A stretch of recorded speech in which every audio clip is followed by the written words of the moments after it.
আসসালামু আলাইকুম, কেমন আছেন সবাই? রাতারাতি ভাইরাল হওয়া সে তাইজুল ভাইয়ের যে মনের যে একটা দুঃখ, এই দুঃখর কথা শুনে আমারও নিজেরও মানে অনেক খারাপ লাগতেছে। দুঃখের কথাটা শুনেন। ভাইরাল হয়ে গেছে কিন্তু বাড়িতে দেখি তার চাউল কেনার টাকা নাই। শুনবো তার কথা। দেখেন আপনি আপনাদের এলাকাতে জিলেবির দাম বাড়ে তাহলে আমি যাবো, সমস্যা আমি উদ্যোগ নেবো এটা।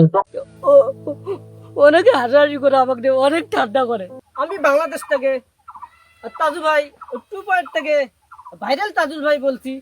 আমার পরিবার অনেক ছোট পরিবার, আমার বাড়ি চালা বন্ধ নাই। এখানে নদীর পানি যেমন করে টলা বলো, আকাশের বাতাস উঠলে করে এরকম নদীর পানি টলা বলো। গরু এবার থেকে ওপারে ঘাস খায়, ঘাস খাওয়া শেষ হলে এবার থেকে এবার আসে। একটি ব্রিজ না থাকাতে আমাদের এরকম দুর্ঘটনা আমাদের কাটতে হয় ভাই। যারা মানে জ্ঞানীবান ব্যক্তি আছে তাদের কাছে আমি আকুল আবেদন জানাই, তার পেস্টটি যেন ভালোভাবে যেন নিয়ন্ত্রণ করা হয় এবং ভালো যেন পরিচালনা করা হয়, সেটাই আমি আশা করি। তার পেস্টটা যেন নষ্ট যেন কেউ না করতে পারে।